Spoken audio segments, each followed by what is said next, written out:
O deputado Marcel Van Hatten confrontou diretamente os assessores da OEA, que tentavam impor sigilo à reunião, numa clara tentativa de ocultar os fatos discutidos e a verdade sobre o STF, que foi exposta pelos parlamentares.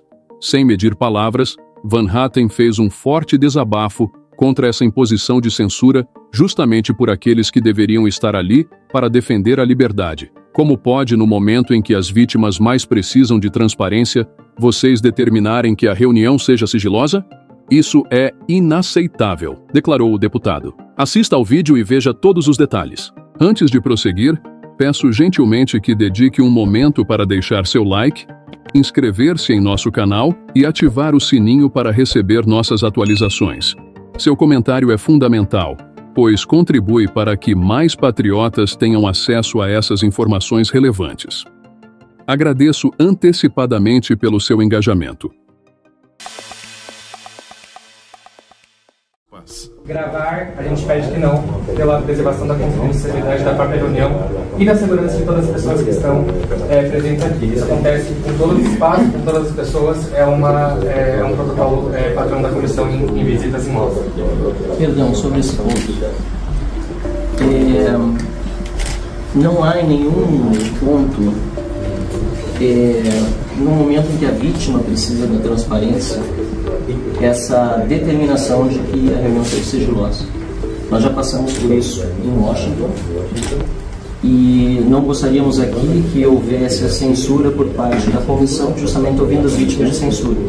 Então nós insistimos e vamos manter, dessa vez, apesar de na vez passada nós termos protestado contra aquela decisão, a transparência dessa reunião e, portanto, ela será 100% gravada e filmada. Nesse caso, o relator delibera, mas esse é o protocolo padrão, o relator deliberará.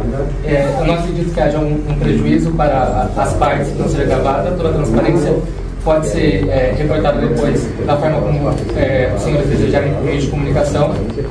Esse é um padrão que segue em todas as reuniões, nenhuma reunião será gravada, nenhuma reunião com nenhuma das partes será gravada. O relator pode deliberar, mas essa é a orientação padrão que a gente tem.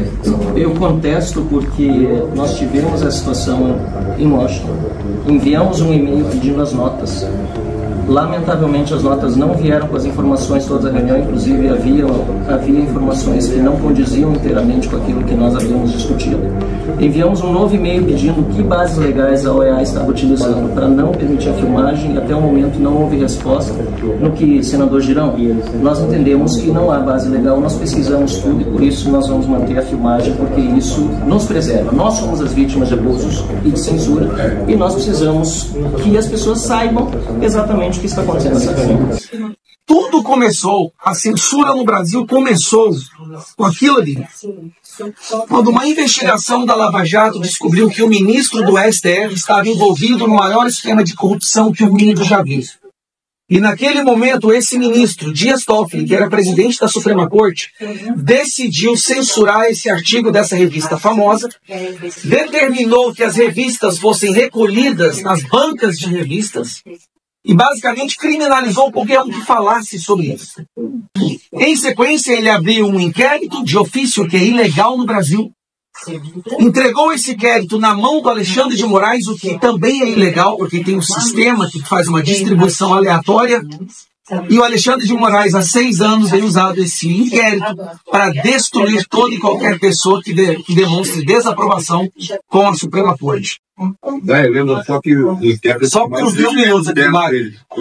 E o Barroso e os ministros do STF interferem ativamente no Congresso. Quando nós tentamos e aprovamos uma lei para voto impresso, onde as leis da urna eletrônica, o voto seria impresso e cairia dentro de uma urna física, sem encostar nesse papel, o Barroso foi até o Congresso, chamou presidentes de partidos e falou com eles, dizendo, não é para passar essa lei.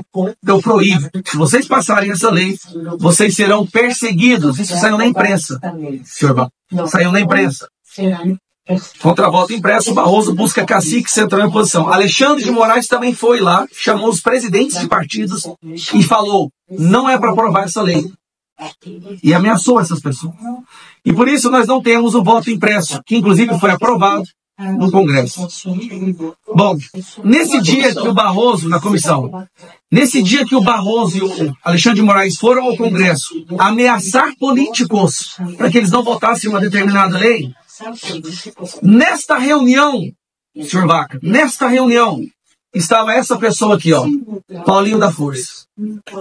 Essa pessoa estava sendo procurada pela justiça brasileira por um esquema de corrupção. Ele estava na reunião com o Barroso e Alexandre de Moraes. Ele é o presidente de partido. Um corrupto que estava sendo procurado pela justiça. Estava na reunião com 2 ministros da Suprema Corte para impedir que o voto impresso fosse aprovado. Não encontram ele para uma citação, para uma intimação, mas encontram ele para impedir que o projeto seja aprovado na Câmara dos Deputados. Para concluir, eu estou chegando na minha conclusão, nós temos uma Suprema Corte que apenas no ano passado tomou 52 mil decisões. 52 mil decisões para 11 ministros. Isso dá 4.700 decisões por ministro no ano de 2024. Senhor Vaca, cada ministro da Suprema Corte do Brasil decidiu, ou seja, analisou, leu e decidiu 15 processos por dia. Como é possível uma pessoa, um juiz, ler, analisar, ponderar, elaborar, ouvir os 2 lados e julgar 15 processos por dia? Isso não existe. A Suprema Corte Brasileira atribuiu para si todas as decisões do Judiciário brasileiro. Não só a censura. E aí que está a questão. Quem reclamar disso é censurado. Recentemente eu recebi a Polícia Federal na minha casa, às 6 horas da manhã, com armas em mão. Com armas em mão, apontando para o meu filho. 6 horas da manhã. Porque o Alexandre de Moraes queria pegar o meu celular e ver o que eu estava conversando com Elon Musk.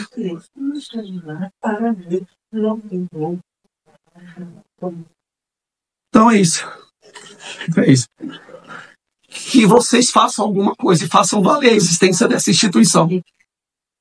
Porque se vocês forem esperar o Brasil virar uma Venezuela, aí o senhor vai ter que fazer igual o senhor faz agora no seu Twitter, que é fazer notas de repúdio por jornalistas que estão presos, nota de repúdio por pessoas que estão presas em ditaduras. Mas eu nunca vi o senhor fazer uma nota de repúdio para Paulo Figueiredo, Rodrigo Constantino, Fiuza, para o Tavares, um jornalista português que ao entrar no Brasil foi impedido de entrar aqui pela Polícia Federal, pela Vicky, uma jornalista alemã que também foi detida no aeroporto. Eu nunca vi fazer uma nota de repúdio pelo Terça Livre, a maior empresa de jornalismo conservador que o Brasil já viu, que foi fechado a ofício para Alexandre de Moraes. E o Alan dos Santos, o dono dessa empresa, está foragido nos Estados Unidos com mandado de prisão.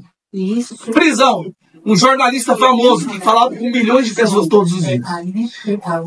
Por favor, faça alguma coisa. Faça alguma coisa. Obrigado.